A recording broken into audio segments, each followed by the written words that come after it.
এমন একটি দেশের কথা ভাবুন তো, যেখানে কোনো ইনকাম ট্যাক্স নেই, রাস্তায় বের হলে জেমে নয় বরং ফেরারি আর ল্যাম্বরগিনি সারিতে আটকে পড়তে হয়, আর যেখানে প্রতি 3 জনের একজন কোটিপতি। না, এটি কোনো সিনেমার গল্প নয়, বলছি ইউরোপের ছোট দেশ মোনাকোর কথা। নিউ ইয়র্কের সেন্ট্রাল পার্কের চেয়েও ছোট এই দেশটিতে কিভাবে বিশ্বের সবচেয়ে ধনীরা ভিড় জমায়, কেন এখানে সাধারণ মানুষের থাকা প্রায় অসম্ভব। চলুন আজ ঘুরে আসি পৃথিবীর সবচেয়ে দামি দেশ মোনাকো থেকে।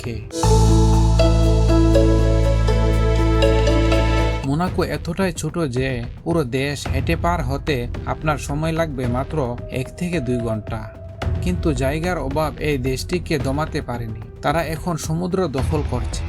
পোর্টিয়ার কোভ প্রজেক্টের মাধ্যমে মোনাকো সমুদ্রের বুক চিরে প্রায় 15 একর নতুন জমি তৈরি করছে। 2026 সালের মধ্যে এখানে গড়ে উঠেছে পরিবেশ বান্ধব এক অত্যাধুনিক ইকো ডিস্ট্রিক্ট। সমতলে জায়গা নেই বলে তারা এখন মাটির নিচে টানেল আর আকাশের দিকে বিশাল সব স্কাইস্ক্রেপার তৈরি করছে। একে বলা হয় পৃথিবীর একমাত্র সত্যিকারের ভার্টিক্যাল সিটি। এখানে আপনি নিশ্চিন্তে হীরা পরে রাস্তায় হাঁটতে পারেন। কেন জানেন? কারণ মোনাকো বিশ্বের অন্যতম সুরক্ষিত দেশ। এখানে প্রতি 100 জন বাসিন্দার জন্য একজন পুলিশ অফিসার মোতায়েন থাকে। পুরো দেশ 24 ঘন্টা উচ্চ ক্ষমতা সম্পন্ন সিসিটিভি ক্যামেরা দিয়ে ঢাকা।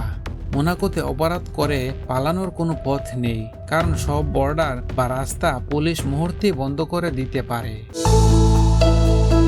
মোনাকো শুধু ক্যাসিনোর উপর চলে না, এর অর্থনীতির মেরুদণ্ড হলো প্রাইভেট ব্যাংকিং এবং রিয়েল এস্টেট। তবে এখানকার জীবনযাত্রা এতটাই ব্যয়বহুল যে যারা এখানে কাজ করেন, যেমন হোটেল স্টাফ বা সাধারণ কর্মী, তারা এখানে থাকতে পারেন না। প্রতিদিন প্রায় 50,000 মানুষ পাশের দেশ ফ্রান্স বা ইতালি থেকে ট্রেনে করে মোনাকোতে কাজ করতে আসেন এবং কাজ শেষে ফিরে যান। কারণ মোনাকোর ভেতরে একটি ছোট ফ্ল্যাটের ভাড়াও বাংলাদেশি টাকায় মাসে 5 থেকে 10 লাখ টাকা। প্রতি বছর মে থেকে জুন মাসে মোনাকো এক অন্য রূপ নেই। 2026 সালের 7 জুন এখানে বসবে বিশ্বের সবচেয়ে মর্যাদাপূর্ণ রেস, মোনাকো গ্র্যান্ড প্রিক্স। এটি বিশ্বের একমাত্র রেস যা কোনো আলাদা ট্র্যাকে নয়, বরং শহরের সাধারণ রাস্তার উপর হয়।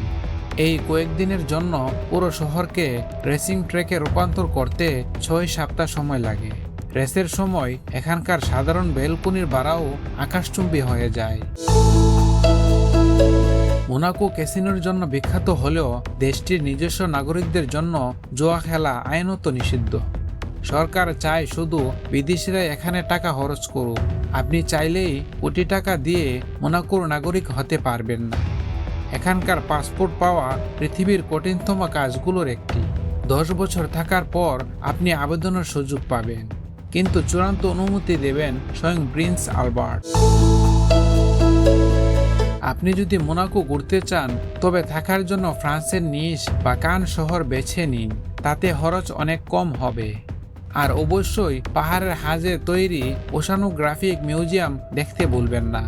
মোনাকো আসলে শুধু একটি দেশ নয়, এটি বিলাসিতা আর আধুনিক ইঞ্জিনিয়ারিং এর এক জীবন্ত প্রদর্শনী। আপনার কাছে মোনাকোর কোন বিষয়টি সবচেয়ে অদ্ভুত লেগেছে কমেন্টে জানান, এবং এমন আরও রহস্যময় জায়গার গল্প জানতে সাবস্ক্রাইব করুন। ধন্যবাদ।